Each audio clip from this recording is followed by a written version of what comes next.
Germany just summoned the Chinese ambassador to Berlin. That doesn't happen over a misunderstanding.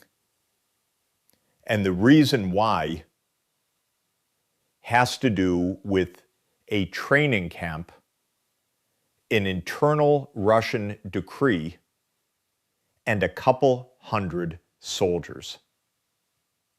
Here's what we actually know. Before I get into it, I'm curious where you're watching from. Drop your country in the comments so I know who's tuning in today. I read them. So, Berlin last night. The German Foreign Ministry called in the Chinese ambassador. That's not a casual meeting. That's a come explain yourself right now kind of meeting. And the reason? Reports the Chinese military personnel trained several hundred Russian soldiers. Soldiers who, according to the reporting, later ended up on the battlefield in Ukraine. Now, the first thing you need to understand is how this came out. It wasn't a leak from some government source trying to spin something. It came from two major outlets, Reuters and Der Spiegel. That's important because those are not tabloids. Those are serious investigative operations. They don't publish stuff like this without being very, very sure.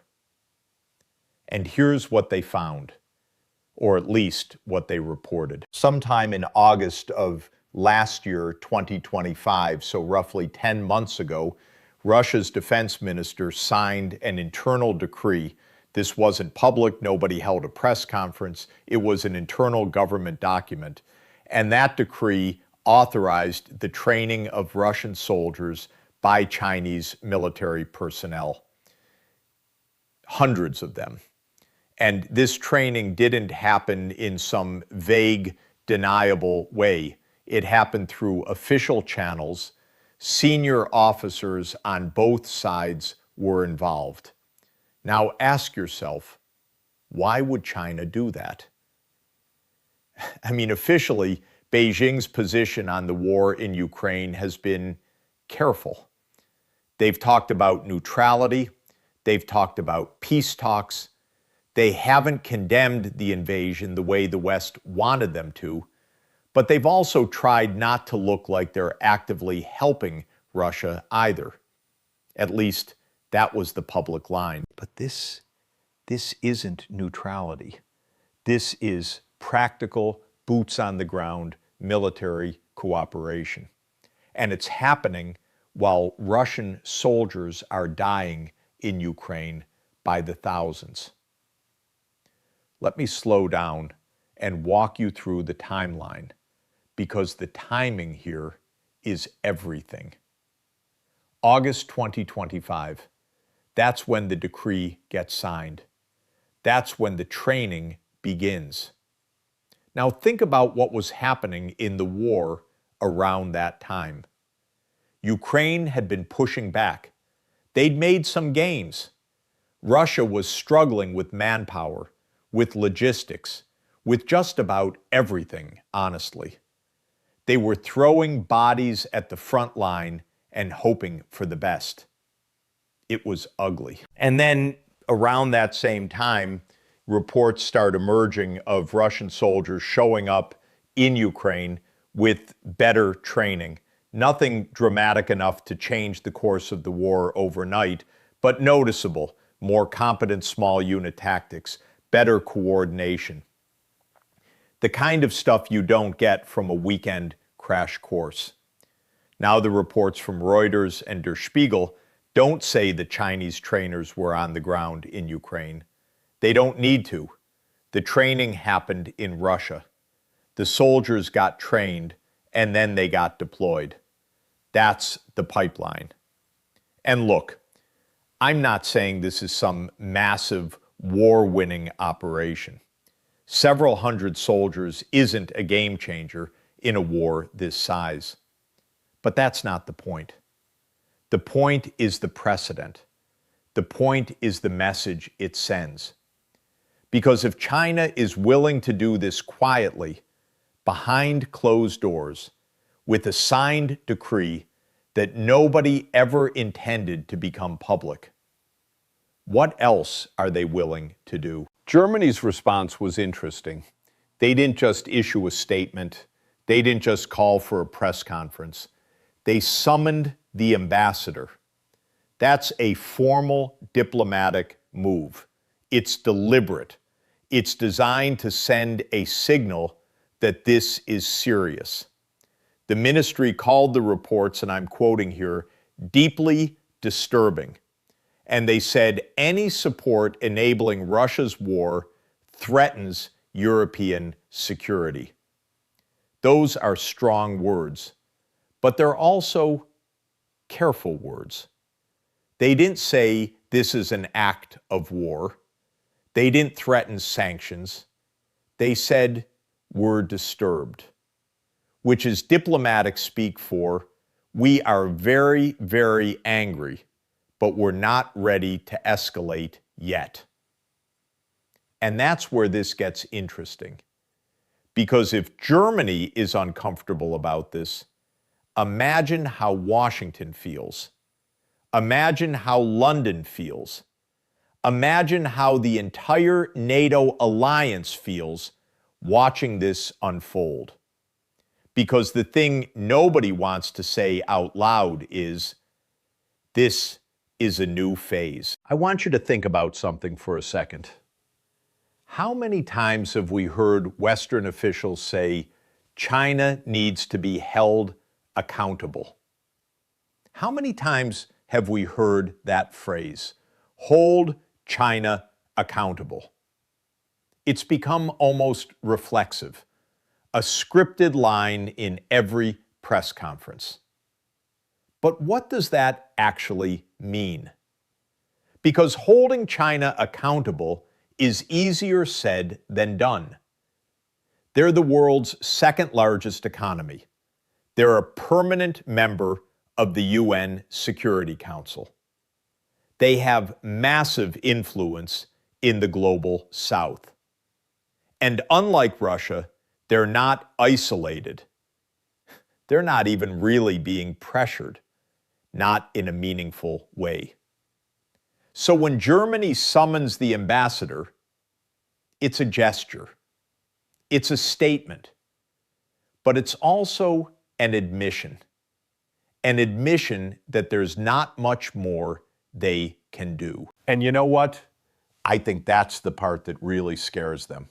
The impotence, the realization that China can do something like this, can train Russian soldiers, can provide material support to a war that's killing civilians and destroying cities, and the response is a formal meeting, a strongly worded statement, a diplomatic summons.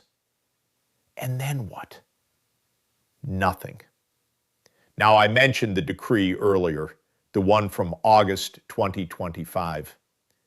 That's important because it tells us something about how this was structured. It wasn't a casual arrangement. It wasn't some rogue general making a back-channel deal.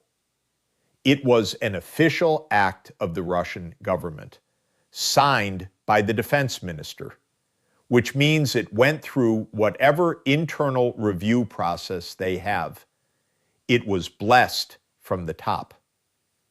And if Russia went to the trouble of producing a formal decree, that means they expected this to be, a program, ongoing, sustained, not a one-off favor. So the question becomes, is this still happening?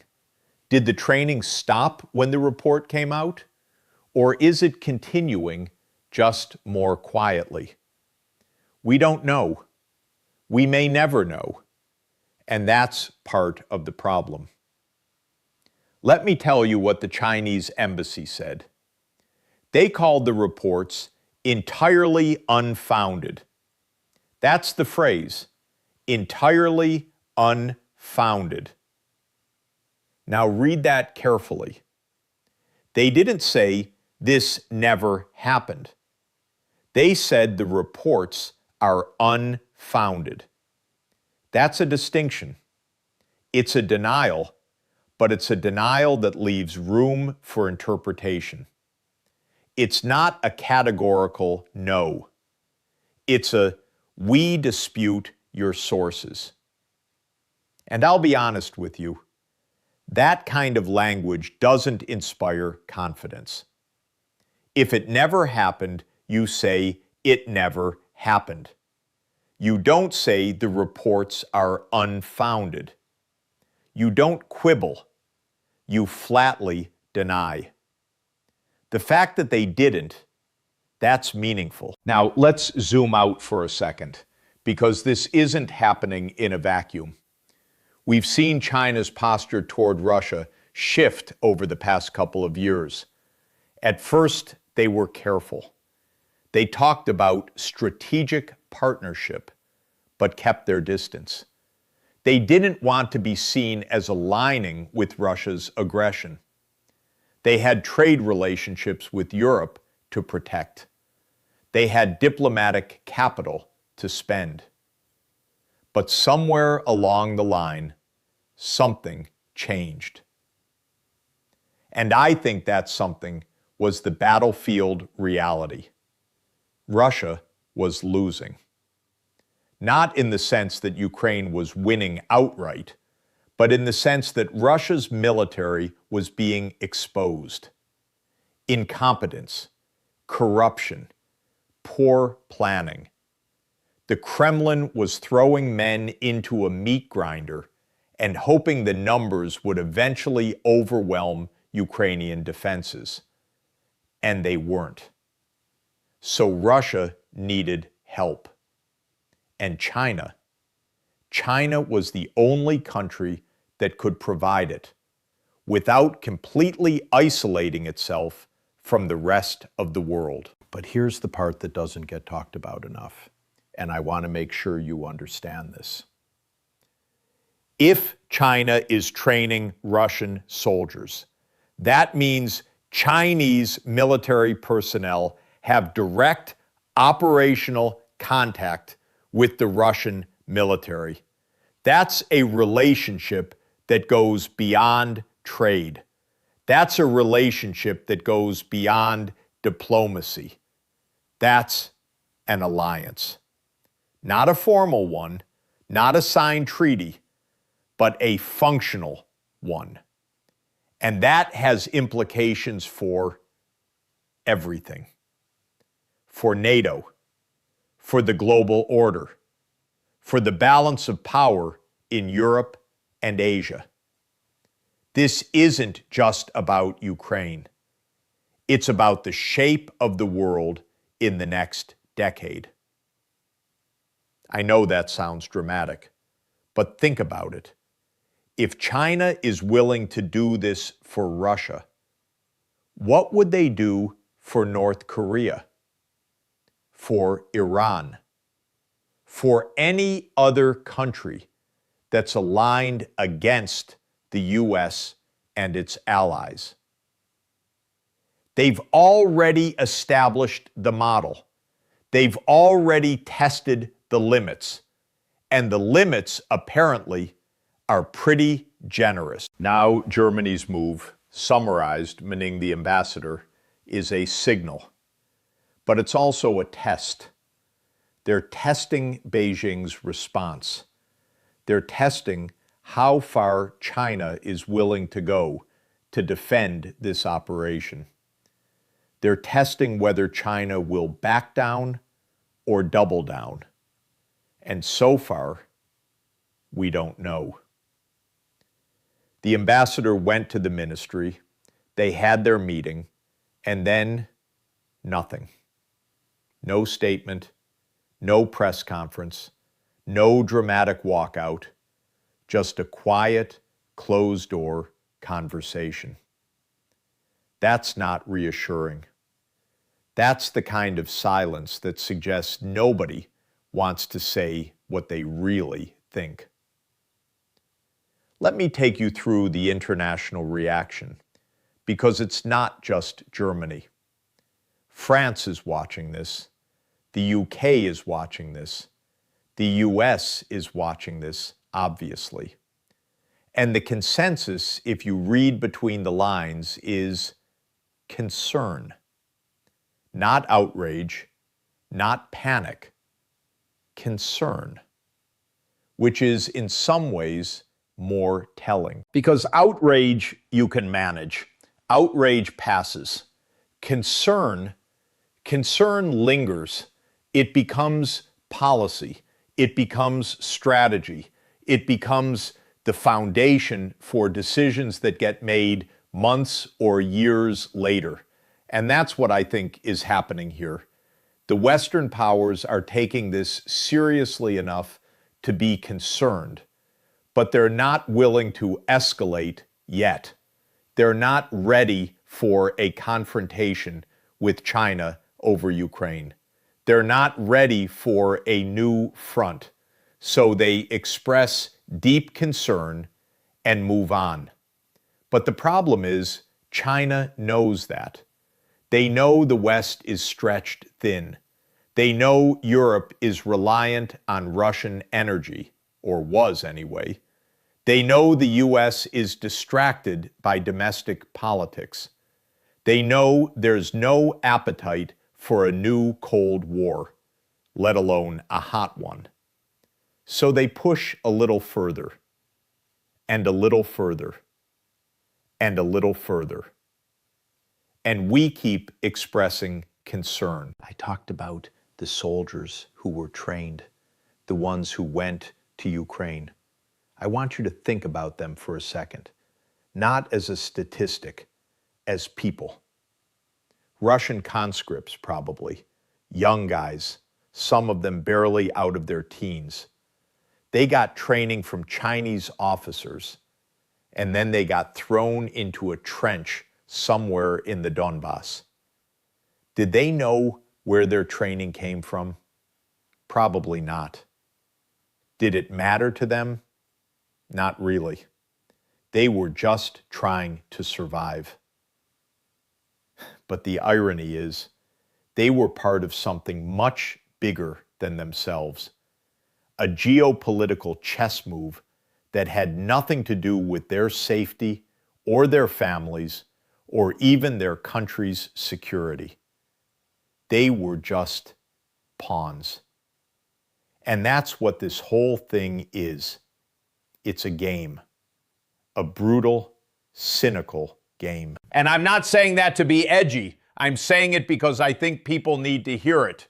Because when you strip away the diplomacy, the statements, the press releases, what you have is a war that's killing tens of thousands of people, a global order that's crumbling, and major powers using that war to test each other's limits. Germany summoned the ambassador. That's the headline. But the real headline is nobody knows what happens next. Let's talk about the internal Russian side of this for a moment. Because the decree being signed in August 2025 is interesting. That's not a random date. That's around the time Russia was really starting to feel the strain of the war. Casualties were mounting. Equipment was being lost at a rate they couldn't sustain. The economy was under pressure from sanctions that weren't going away. And the Russian military was, I don't want to say incompetent, but they had big problems, command and control issues, logistics breakdowns, morale problems, the kind of stuff that doesn't fix itself with a few more soldiers. So they needed something, and they asked China for it. And China said yes. Now, I don't know what the terms of that agreement were. Nobody does. But you can guess. Russia gets training. China gets what? Preferential treatment in energy deals, access to Russian military technology, political support in the UN, something, maybe everything. That's the thing about China. They don't do things for free. They're not altruistic. They're strategic. Everything is a transaction. And this was a transaction. So where does that leave us? Well, Germany has delivered its protest. The Chinese ambassador has heard it. The embassy has issued its denial. The story will probably fade from the front pages in a day or two. That's how the news cycle works. Something new will come along. Someone else will do something outrageous. And this will become a footnote. But it won't be gone because the intelligence agencies know, the diplomats know, the military planners know. They know what China did, and they know what it means. And I think that's the part that's most important to understand. Because when I say they know what it means, I'm not talking about some abstract foreign policy principle. I'm talking about concrete, practical planning. NATO is updating its threat assessments right now, probably as we speak. The Pentagon is reevaluating its assumptions about Chinese military capability, about Chinese willingness to intervene in other conflicts, about the reliability of U.S. alliances in Asia. All of that is shifting quietly, behind the scenes, the way tectonic plates shift before an earthquake. And nobody's talking about it because nobody wants to panic anyone. Because the truth is, we're not ready. We're not ready for a world where China and Russia are actively coordinating their military efforts. We're not ready for a two-front confrontation. We're not ready for the economic shock that would follow. So we pretend it's not happening. We call a few ambassadors into a few ministries. We say we're disturbed, and we move on. But here's the question I keep coming back to, and I'm going to ask it to you because I honestly don't know the answer. If China is doing this now, what are they doing 5 years from now? 10 years from now? Because this isn't the kind of thing you do once and stop. This is a test, a dry run. They're figuring out what they can get away with. And if the response is a diplomatic summons and some harsh language, then the answer is everything. That's not a comfortable thought. I mentioned the soldiers, the ones who got trained.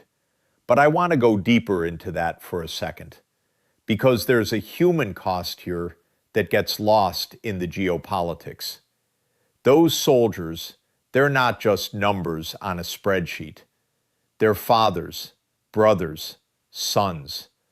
They come from villages in Siberia and towns in the Caucasus. They joined the army because it was a job, or because they were drafted, or because they thought it would be an adventure.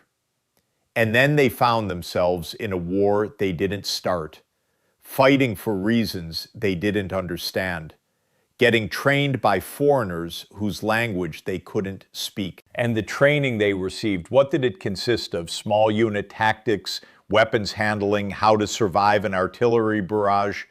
I don't know, but I know it wasn't a video seminar. It was hands-on. It was real. Chinese officers standing in front of Russian soldiers, showing them how to do things. That's a commitment. That's not a favor. That's an investment. And investments need returns. So what was the return? Maybe it was access to Russian bases. Maybe it was technical data on Russian weapons. Maybe it was a promise of support in the South China Sea. Maybe it was just the knowledge that Russia owes them one. Big time. I don't know for sure, but I know there's always something. Let me shift gears for a second, because I think there's another layer to this that hasn't been explored enough, and it's the domestic angle. in China. Most people in China don't follow the war in Ukraine closely. It's far away. It's not a priority. The government controls the narrative, obviously, and the narrative has been careful. They presented China as a peacemaker, as a neutral party, as a responsible global citizen. But if this training program is real, that narrative is a lie. And the Chinese government knows it's a lie. They're not stupid. They know exactly what they're doing. They're just counting on the public not finding out, or not caring if they do. And so far, they're probably right. The average person in Beijing or Shanghai is worried about jobs, about the economy, about the future. They're not going to march in the streets because a few hundred Russian soldiers got trained by the PLA. But the international community, that's different. That's where it hurts, because the credibility of China's foreign policy, such as it is, depends on this myth of neutrality. And every time something like this leaks, that myth takes another hit. And let me be clear about something. I'm not saying China is the only country doing this. The U.S. has its own history of training foreign militaries. Russia does it. The UK does it. France does it. Everyone does it. It's not the act itself that's unusual. It's the context. It's the war. It's the fact that these Russian soldiers were going directly from a training camp with Chinese instructors to a battlefield in Ukraine. That's not abstract. That's not subtle. That is active participation in a war that the international community has broadly condemned. And Germany's reaction, deeply disturbing, is the kind of language that suggests they know that. They know what this is. They just can't say it outright. Now I want to talk about something that might feel like a tangent, but I promise you it's connected. How many of you remember the reports from last year about Chinese companies providing dual-use technology to Russia? Things like microchips, optics, drone components, stuff that can be used for civilian purposes, but is also useful for military applications. Those reports got a lot of attention at the time. There were investigations, there were threats of secondary sanctions, and China responded by saying they were monitoring the situation. They were looking into it. They would take action if necessary. And then, nothing. The investigations petered out. The sanctions never came. The companies kept selling their products. It was a pattern of China pushing the boundaries, the West expressing concern, and then everyone moving on. This is the same pattern, the same push, the same concern, the same moving on. And I think that's what makes this so frustrating. We keep acting like each incident is isolated, like each new violation is just a one-off mistake that can be fixed with a stern talking to. But it's not. It's a system, a deliberate, sustained effort to reshape the global order in China's favor. And it's working, because nobody knows how to stop it. I've been doing this for a while now, covering politics, covering conflict, trying to make sense of a world that often seems to be falling apart.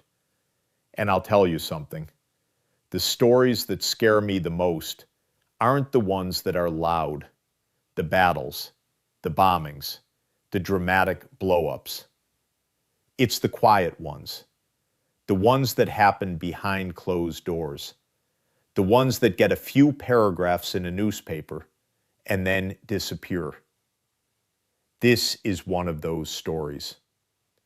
Germany summoned the ambassador. The ambassador went. The meeting happened. And then silence. And in that silence, something is being decided. Something that we're not going to hear about for a long time, if ever. Let me bring it back to you for a second, because I think it matters that you're here watching this, thinking about it. Most people won't. Most people will scroll past this video, see the headline, and move on to something about celebrities or sports or whatever. But you didn't. You're still here. And that means something. It means you care. It means you're paying attention. And in a world where most people are distracted, that's not nothing. So here's where I land on this. And I'm going to be honest with you. I'm not sure how to end this, because it's not a story that has a neat conclusion. Germany is disturbed. China denies it. The training happened, or it didn't, depending on who you believe. The soldiers went to Ukraine, or they didn't.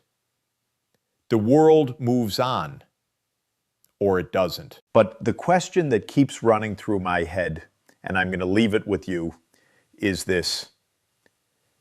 If China can do this, what else are they capable of? And if nobody stops them now, when will someone finally say enough? Because the thing about pushing boundaries is eventually you push too far, and then it's too late. All right, that's what I've got for you today. I'll be back with more as this develops, because it's not over. It's never over. It's just waiting. Thanks for sticking with me. I know this was a heavy one, but I think it matters. And I think you matter for caring about it. So yeah, stay safe, stay informed, and I'll see you in the next one.